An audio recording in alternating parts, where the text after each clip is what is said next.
Good morning, guys. Myself Sandeep Kumar Reddy from Ingenious Competitive Training Academy, which is located in Kadiri, Anantapur district.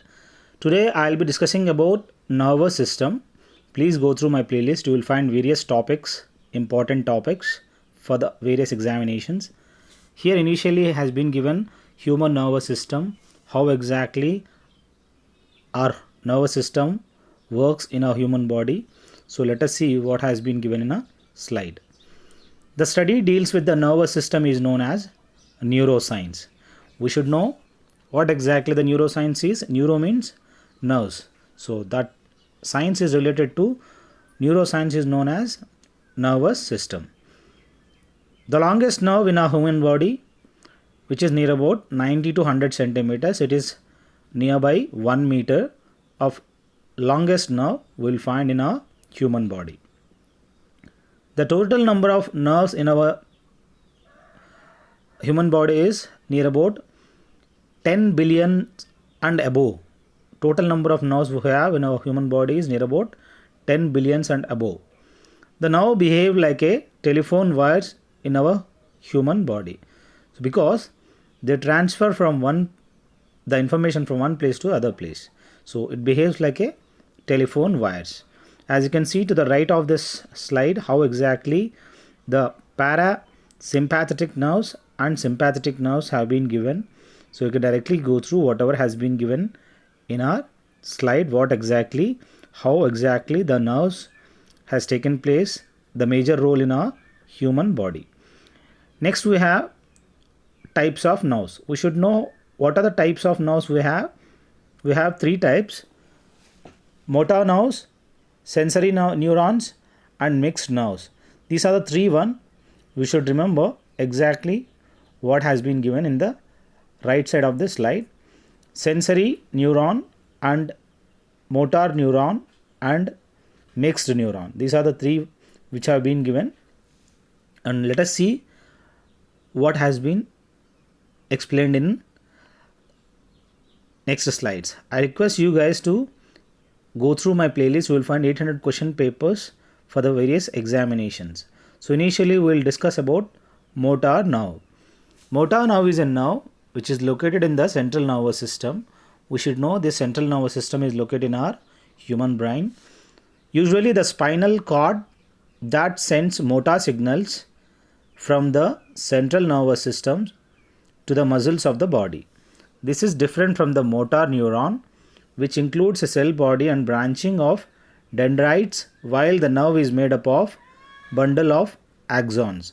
So the important thing is the central nervous system maximum we will find in our human brain, and they transfer the information in the form of electric pulse.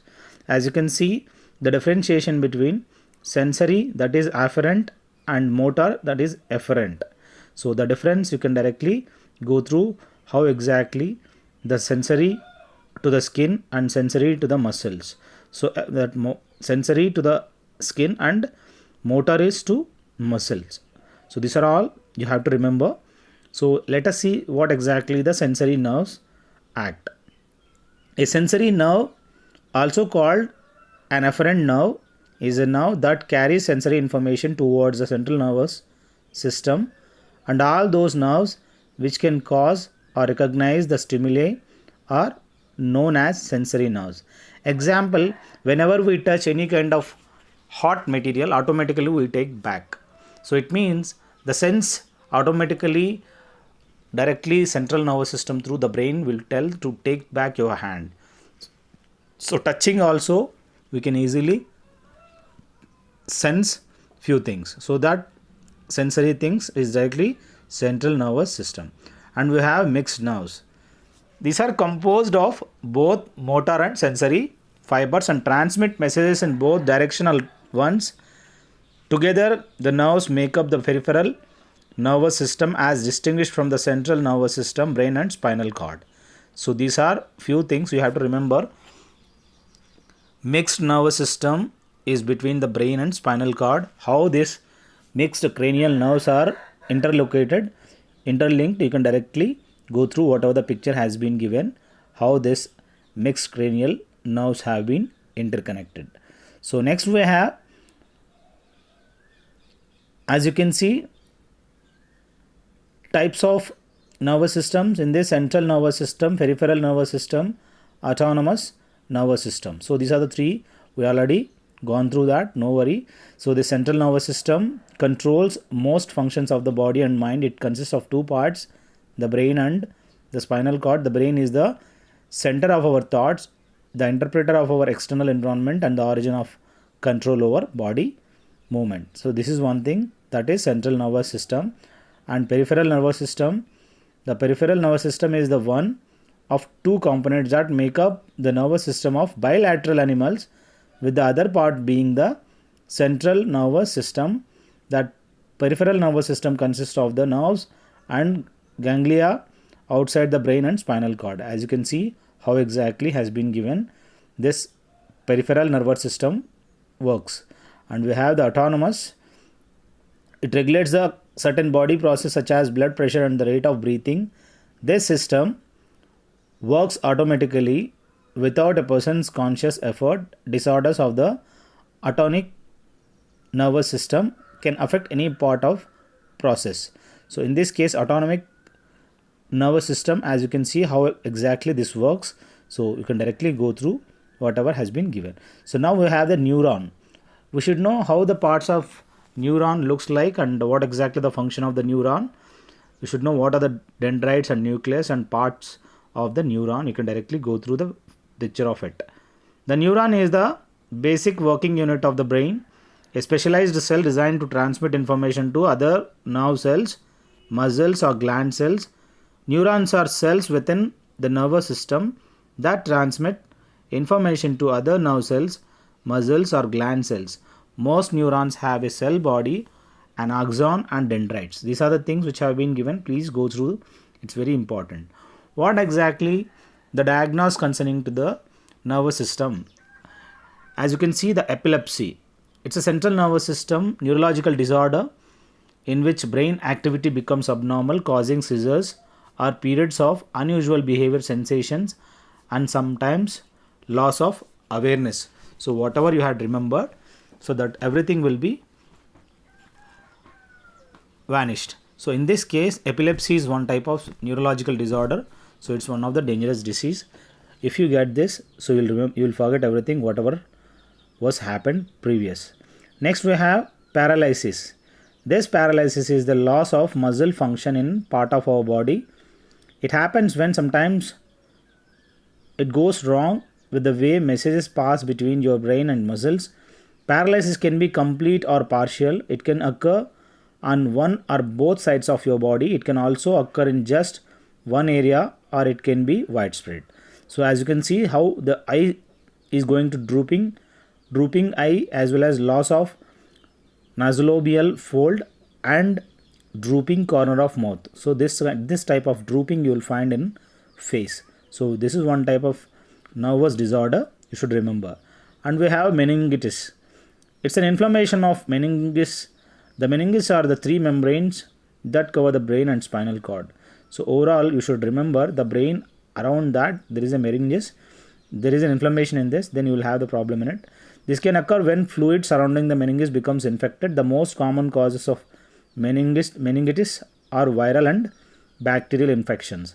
Because of this bacterial infection and viral infection, you will have these kind of symptoms of meningitis, that is headache, altered mental status, and you have the problem in ear, phonophobia and muscular fatigue and severe muscle pain you will have.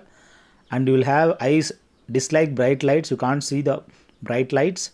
Stomach, you will have the nausea and vomiting. Skin, paleness, spots or rash, blotchy.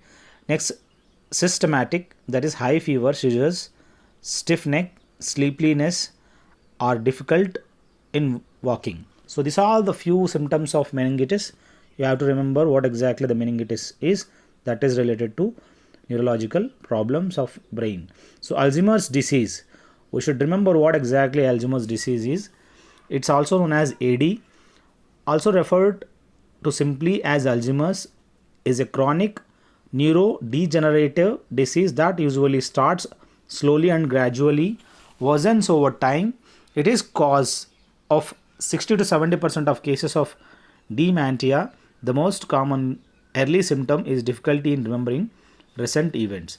So whenever there is a diagnosis of AD, that is Alzheimer's disease, also known as Alzheimer's, you will be having the short memory loss. So you will forget everything whatever recent events occurred. So please go through whatever has been given in the slide. And Parkinson's disease, this is also disease, is a progressive nervous system disorder that affects movement.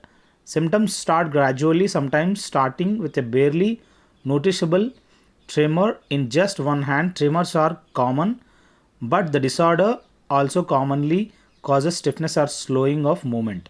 So after this Parkinson's disease, what exactly you will have? You will have the tremors and slowness. So in this, what happens is you will have your body will be directly get into stiff. So this type of Parkinson's disease also one type of neurological disorder. What are the symptoms exactly you will have in it? Depression, anxiety, decline in intellectual functioning, dizziness or fainting, and lungs, upper airway obstruction, and abnormalities of ventilatory control, and weakness and ache you will have in muscles. Intestine constipation will be present, and in the eyes, forced closure of the eyelids, and mouth, difficulty speaking, excessive salivation and difficulty in swallowing, a soft or low voice, skin, increased sweating.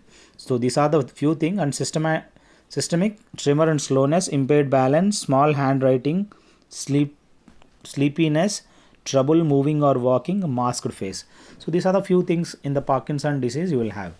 Next we have encephalitis. It's an inflammation of the brain. This is known as encephalitis. There are several causes, but the most common is a viral infection. Encephalitis often cause only mild flu-like signs and symptoms such as a fever or headache, no symptoms at all. So in this case of encephalitis, you may be having a fever or headache, and sometimes you don't have any kind of symptoms, and you will be having problem of this encephalitis because of this viral infection. So please go through whatever has been given in the picture. And migraine, it is one type of headache, but it is a localized, doesn't affect vision and light sensitivity, and you have to understand heightened sense of smell, no relief from painkillers, causes nausea and vomiting will be there during the migraine. Normal headache is different and this migraine is different. Migraine is a powerful headache that often happens with nausea, vomiting and sensitivity to light. These migraines can last from 4 hours to 3 days. So it will be like 4 hours up to 3 days it will be there, and sometimes longer. The American Migraine Foundation estimates that more than 36 million Americans get them, women 3 times more often than men. So there they will be having in women this kind of migraine you can see there, but in the case of men not such. Brain tumor, it's a mass or growth of abnormal cells in your brain. Many different types of brain tumors exist. Some brain tumors are non-cancerous, that is benign, and some brain tumors are cancerous, that is malignant. So if you have these kind of non-cancerous, it will be okay, and when there is a cancerous malignant, then you will have the greater pain and as well as death, even death also. So these are the few things which I had prepared. I hope this will help you a lot. Please call me on mobile 7667302252 or message me by WhatsApp. You will be given 2100 PDF of GK and GS questions. Thank you. Have a good day. Have a great life. For any queries, feel free to call anytime.